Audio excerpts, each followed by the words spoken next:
Article 32 ये बहुत ही चर्चित अनुच्छेद है।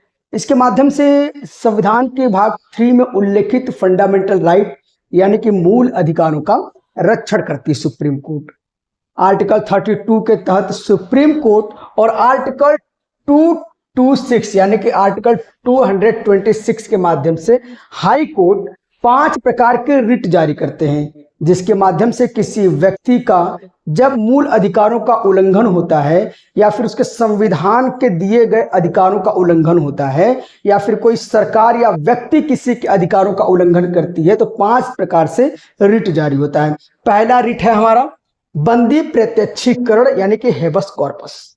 इसका मतलब यह है बंदी प्रत्यक्षीकरण का कि जब किसी बंदीकर्ता के द्वारा किसी व्यक्ति को बंदी बनाया जाता है तो सुप्रीम कोर्ट या फिर हाई कोर्ट यह आदेश देती है बंदीकर्ता को कि न्यायालय के समक्ष 24 घंटे के अंदर उसे प्रस्तुत करे। इसका आप उदाहरण समझिए। यदि कोई व्यक्ति या फिर सरकार मनमाने तरीके से जबरदस्ती किसी व्यक्ति को अपने मनमाने तरीके से बंदी बना ले, बंधक बना ले, तो इसके माध्यम से बंदीकर्ता को न्यायालय आदेश देती है कि 24 घंटा के अंदर उसको प्रस्तुत करो कि क्यों आपने बंदी बनाया है। ऐसा इसलिए ये अधिकार आपको दिया गया है कि कभी कभी सरकारें जो है अपने विरोधी पक्ष के व्यक्तियों को मनमाने तरीके से पुलिस के द्वारा बंदी बना लेते हैं या फिर मनमाने तरीके से उनको कहीं छिपाने का प्रयास करते हैं। तो इस प्रकार की समस्याओं से बचने के लिए, अधिकारों का रक्षण करने के लिए हाई कोर्ट और सुप्रीम कोर्ट इस पहला रिट जारी करती है बंदी प्रत्यक्षीकरण। इस बंदी प्रत्यक्षीकरण रिट पे आपका एक मूवी भी बन चुका है, एक पिक्चर बन चुकी है जय भीम। उस जय भीम मूवी में आप देखते हैं कि कैसे एक आदिवासी और जनजाति व्यक्तियों को पुलिस अपराधी सिद्ध करने के लिए निर्दोषों को जबरदस्ती बंदी बनाती है। तो बंदी प्रत्यक्षीकरण के ही माध्यम से रिट जारी करके उनको न्यायालय के समक्ष प्रस्तुत करते हैं। ठीक है, अब हम समझते हैं इसमें दूसरा रिट है हमारा परमादेश का। यह परमादेश जो रिट है ये न्यायालय के विवेकाधीन पर निर्भर करता है कि यह जो रिट है न्यायालय अपने विवेक पर जारी करती है। अब ये देखिए होता क्या है, ये असल में जो सरकारी या फिर सार्वजनिक पद पर कोई व्यक्ति बैठा होता है, सरकारी संस्था में कोई व्यक्ति काम करता है, उसके लिए जारी किया जाता है। ये इसलिए किया जाता है कि जब किसी व्यक्ति को शासन में पद पे किसी बैठे व्यक्ति को कोई दायित्व दिया गया है और वो अपने दायित्व का निर्वहन करने से मुकर जाए या अपना कार्य करने से मुकर जाए, तब उसको परमादेश के माध्यम से रिट जारी करके हाई कोर्ट या सुप्रीम कोर्ट आदेश दे सकती है कि आप वही कार्य करिए जिसके लिए आपको दायित्व सौंपा गया है। इसका उदाहरण आप समझिए। जैसे सपोज करिए कि आपका किसी भी नौकरी में या भर्ती में सूची में आपका नाम आ गया है, लेकिन वहां के बाबू या अधिकारी आपसे कुछ पैसे लेने या फिर किसी तरीके से भ्रष्टाचार करने के लिए वो सूची को सार्वजनिक नहीं कर रहे हैं, तो आप जो हाई कोर्ट यदि जाते हैं, सुप्रीम कोर्ट जाते हैं, तो हाई कोर्ट और सुप्रीम कोर्ट उन अधिकारी और बाबुओं को ये आदेश दे सकता है कि आपकी दायित्व है, आपकी जिम्मेदारी है ये कि आप उन सूची को सार्वजनिक करें। तो ये सरकारी कर्मचारियों के लिए परमादेश जारी होता है। ठीक है, अगले हम चलते हैं। इसमें अगला है हमारा प्रतिषेध, प्रोहिबिशन।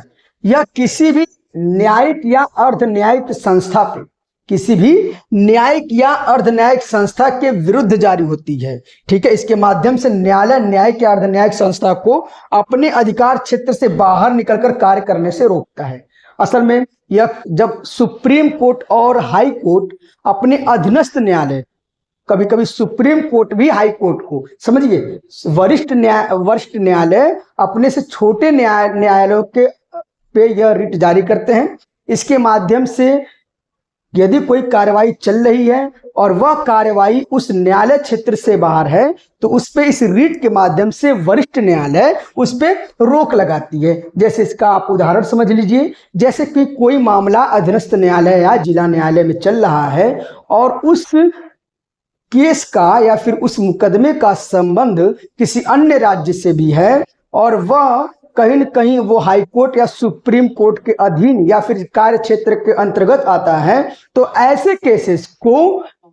ऐसे केसेस में न्यायपालिका द्वारा प्रतिषेध एक प्रोविजन रिट जारी करके उनकी कार्यवाही पे रोक लगा सकता है। उसके बाद हम दूसरा समझते हैं। उसके बाद उत्प्रेषण, जिसको इंग्लिश में सैट्रियोरी कहते हैं।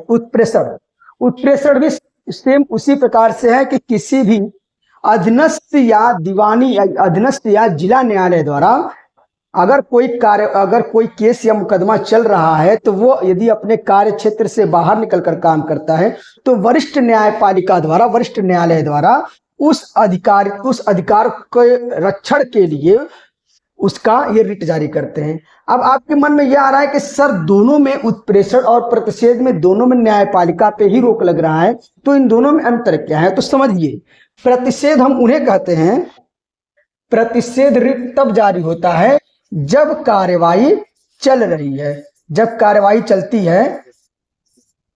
जब चल रही है तब प्रतिषेध लगता है, यानी कि उस कार्यवाही को रोकने के लिए। लेकिन उत्प्रेषण तब जारी होता है, उत्प्रेषण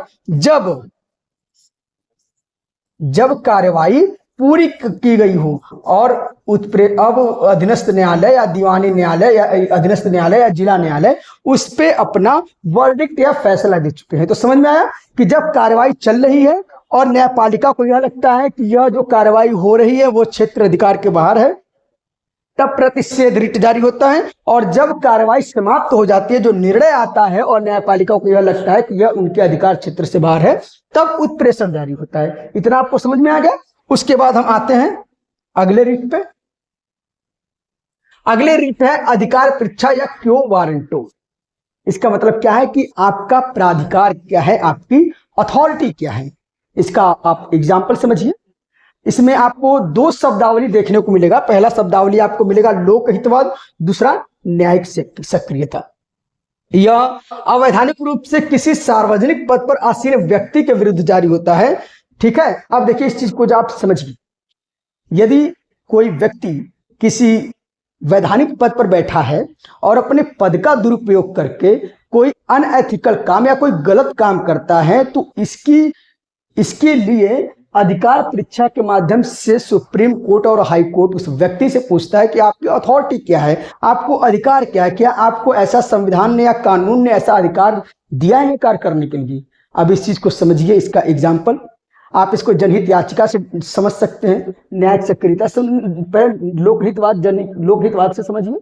जैसे कि आप देखते हैं कि यदि कोई मुद्दा होता है, मनमाने तरीके से कोई संस्था काम करती है जब, तो उसके विरुद्ध में लोकहितवाद या फिर ये याचिका पड़ती है, तो याचिका के माध्यम से किसी एनजीओ या ट्रस्ट के माध्यम से ये प्रश्न उठाया जाता न्यायपालिका के सामने कि आप जो कार्य कर रहे हैं क्या वो विधि सम्मत है।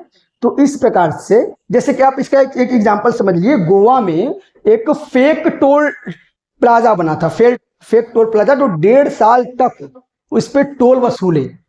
अब उसके समक्ष जब याचिका पड़ी, तो याचिका लोकहितवाद के में पड़ा और अधिकार परीक्षा क्यो वारंटो के माध्यम से हाई कोर्ट ने उनसे पूछा कि क्या आपकी अथॉरिटी है ऐसा वसूलने की पैसा। यदि आपसे भी कोई पैसा गलत तरीके से वसूल रहा है या फिर कोई गलत मनमाने तरीके से काम कर रहा है जो उसके अधिकार क्षेत्र में नहीं है, तब आप भी इस लोकहित या याचिका के माध्यम से इस प्रकार से आप रिट जारी करवाकर आप उसकी अथॉरिटी को जान सकते हैं। ठीक है, उसके बाद आता है न्यायिक सक्रियता। न्यायिक सक्रियता मतलब क्या है कि जब न्यायपालिका को यह लगता है कि विधायिका या कार्यपालिका अपने अधिकार क्षेत्र से बाहर निकलकर कुछ कार्य कर रही है, तब वो इसके माध्यम से स्वयं संज्ञान लेते हुए उस केस को, उस मुकदमे के या फिर उस घटना को स्वयं देखता है, उसी को न्यायिक सक्रियता कहते हैं। इसका आप उदाहरण समझ लीजिए। जब पश्चिम बंगाल में किसी नर्स या डॉक्टर का बलात्कार हुआ था, उसमें वहां की जो विधायिका और कार्यपालिका है सबकी मिली भगत होकर वहां की पुलिस के आप करप्शन की बात देखते हैं कि किस प्रकार से बयानबाजी को बदला गया, किस प्रकार से एफआईआर गलत तरीके से नोट कराया गया। तो जब न्यायपालिका को यह लगा कि अब जनता को जो न्याय नहीं मिल पा रहा है, विधायिका और कार्यपालिका मनमाने तरीके से कार्य कर रहे हैं, तब स्वयं संज्ञान लेते हुए उन्होंने उस जो पूरे घटना था उसको संज्ञान लेते हुए अपनी निगरानी में उस पर कार्रवाई करवाया। तो इसका मतलब ये न्यायिक सक्रियता के माध्यम से, न्यायिक सक्रियता का मतलब कि जब मीडिया, सोशल मीडिया या फिर किसी भी अखबार पत्र के माध्यम से किसी घटना का जब न्यायपालिका को पता चलता है तो स्वयं संज्ञान लेते हुए कार्रवाई करती है, तो वही न्यायिक सक्रियता कहती है। और इसी के माध्यम से, क्यों, वारंटों के माध्यम से वो उनकी अथॉरिटी, उनके प्राधिकार को पूछती है। तो आज का वीडियो आपको कैसा लगा, आप कमेंट बॉक्स में अपनी राय जरूर दें। Thank you very much. और आज की एक विशेष सूचना यह है कि दीप जीएस फाउंडेशन दलित, वंचित, पिछड़े और गरीब लोगों के लिए निःशुल्क कंपटीशन बैच लॉन्च कर रहा है। तो जिन भी विद्यार्थियों को इसमें एडमिशन लेना है वह 2 अक्टूबर से पहले अपना रजिस्ट्रेशन करा ले। सीट जो है लिमिट है, सिर्फ 40 स्टूडेंट का ही एडमिशन किया जाएगा। Thank you very much.